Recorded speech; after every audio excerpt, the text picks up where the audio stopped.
TCS Nashik ബ്രാഞ്ചിലെ വനിതാ ജീവനക്കാരെ നിർബന്ധിതമായി മതപരിവർത്തനം നടത്തുന്നു. ഇതിന് പിന്നിൽ വലിയൊരു ജിഹാദ് ഗൂഢാലോചനയുണ്ട് എന്നൊക്കെയാണ് സോഷ്യൽ മീഡിയയിലും മെയിൻ സ്ട്രീം മീഡിയയിലും പ്രചരിപ്പിച്ച വാർത്തകൾ. മാധ്യമങ്ങൾ പറയുന്നത് കേട്ടോ നമ്മൾ ഞെട്ടിപ്പോകും. ഹിന്ദുക്കളായ സ്ത്രീകളെ നിർബന്ധിച്ച് നിസ്കരിപ്പിക്കുന്നു, ബീഫ് കഴിപ്പിക്കുന്നു, അവരെ മാത്രം ടാർഗറ്റ് ചെയ്യുന്നു, ലൈംഗികമായി ചൂഷണം ചെയ്യുന്നു. അങ്ങനെ മൊത്തത്തിൽ ഒരു വലിയ കോൺസ്പിറൻസിയാണ് നടന്നുകൊണ്ടിരിക്കുന്നത്. സോഷ്യൽ മീഡിയ ഇതിനെ കേരള സ്റ്റോറിയായിട്ട് കമ്പയർ ചെയ്തു തുടങ്ങി. മാധ്യമങ്ങളെ സംബന്ധിച്ച് പ്രതികൾ ഇപ്പോഴും കുറ്റവാളികളാണ്. അവർ ശിക്ഷ വരെ വിധിച്ചു കഴിഞ്ഞു. 40 ദിവസത്തെ അണ്ടർ കവർ ഓപ്പറേഷനിലൂടെയാണ് ഈ കോർപ്പറേറ്റ് ജിഹാദ് പുറത്തു കൊണ്ടുവന്നത്. ഇതിന്റെ പ്രധാന സൂത്രധാര നൈദ ഖാൻ എന്ന HR മാനേജറാണെന്നും അവർക്ക് ഡൽഹി ഭീകരകളുമായി ബന്ധമുണ്ടെന്നും ഒക്കെ റിപ്പോർട്ടുകളിൽ പറഞ്ഞു. എന്നാൽ എന്താണ് ഇതിന്റെ യഥാർത്ഥ വശം? മാർച്ച് 26-നാണ് ഈ കേസിലെ ആദ്യ FIR രജിസ്റ്റർ ചെയ്യുന്നത്. TCSലെ ചില മുതിർന്ന ഉദ്യോഗസ്ഥർ വനിതാ ജീവനക്കാരെ ലൈംഗികമായി പീഡിപ്പിക്കുന്നു എന്നതായിരുന്നു പരാതി. ആദ്യം ധനീഷ് ഷെയ്ഖിനെയും തൗസീഫ് അക്തറിനെയും അറസ്റ്റ് ചെയ്തു. പിന്നീട് കൂടുതൽ പരാതികൾ വന്നതോടെ ഷാറൂഖ് ഖുറേഷി, റാസി മേമൻ, ആസിഫ് അൻസാരി, ഷാഫി ഷെയ്ഖ്, അൻഷിനി ചൈനൻ എന്നിവർക്കെതിരെ കേസെടുത്തു. മാധ്യമങ്ങൾ നൈദ ഖാനെ പ്രധാന വില്ലനായി ചിത്രീകരിച്ചു. നൈദ HR ആണെന്നും സാമ്പത്തിക പിന്നോക്കം നിൽക്കുന്ന ഹിന്ദു യുവതികളെ ടാർഗറ്റ് ചെയ്യുന്നുണ്ടെന്നും post prevention of sexual harassment കമ്മിറ്റിയിൽ വരുന്ന പരാതികൾ സ്വീകരിക്കുന്നില്ലെന്ന ആരോപണമുണ്ട്. ടാറ്റ കൺസൾട്ടൻസിയുടെ റെപ്യൂട്ടേഷനെ തന്നെ ഇത് ബാധിച്ചതോടെ അവർ ഒരു ഇൻഡിപെൻഡന്റ് ആയ ഏജൻസിക്ക് അന്വേഷണം നിയോഗിച്ചു. TCS വ്യക്തമാക്കിയ ഒരു കാര്യം, നൈദ ഖാൻ HR മാനേജറോ നേതൃസ്ഥാനമുള്ള വ്യക്തിയോ അല്ല. അവർ വെറും ഒരു പ്രോസസിംഗ് അസോസിയേറ്റ് മാത്രമാണ്. കൂടാതെ നാസിക് ബ്രാഞ്ചിൽ നിന്ന് പോസ്റ്റ് സംബന്ധമായ പരാതികളൊന്നും ഇന്ത്യൻ റെക്കോർഡ്സിലും ഇല്ല.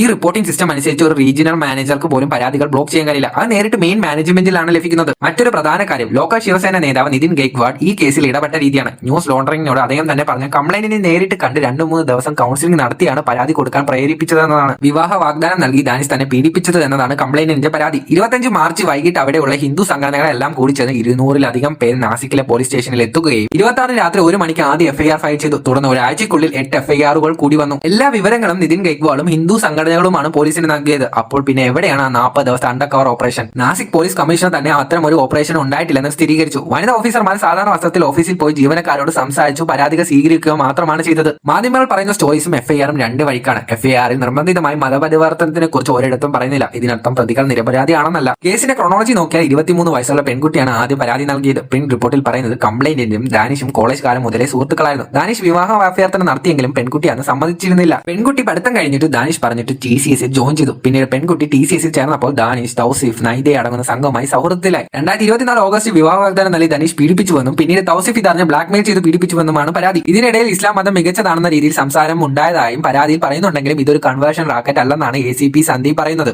ഇതൊരു കൺസെൻഷ്വൽ എക്സ്ട്രാ മാരിറ്റൽ റിലേഷൻഷിപ്പ് ആയിരുന്നു. അത് പൊളിഞ്ഞൊരു ടെറിബിൾ ഫോം ആയതാണെന്ന് അദ്ദേഹത്തിന്റെ അഭിഭാഷകർ വാദിക്കുന്നു. ചുരുക്കത്തിൽ ഇതൊരു സംഘടിത മതമാറ്റ ശ്രമമാണെന്ന് FIRൽ തെളിവുകളില്ല. പക്ഷേ വരും ദിവസങ്ങളിൽ ഇതിന്റെ ഓപ്പോസിറ്റും സംഭവിക്കാം. Hindu organisation, main stream media, Nashik police ഇവരുടെ കയ്യിൽ നിന്ന് ആരും രക്ഷപ്പെടാൻ പോകുന്നില്ല. തെറ്റ് ചെയ്തവർക്ക് ഇവർ ശിക്ഷ മേടിച്ചു കൊടുക്കും. പക്ഷേ എന്റെ ചോദ്യം ഇതാണ്, എല്ലാ റേപ്പ് കേസുകളിലും ലൈംഗിക അതിക്രമ കേസുകളും ഇതേ ആവേശം ഹിന്ദു സംഘടനയും സംവിധാനവും കാണിച്ചിരുന്നുവെങ്കിൽ ഇന്ത്യ ഇന്ന് ലോകത്തിലെ ഏറ്റവും സുരക്ഷിതമായ രാജ്യമാവുമായിരുന്നു.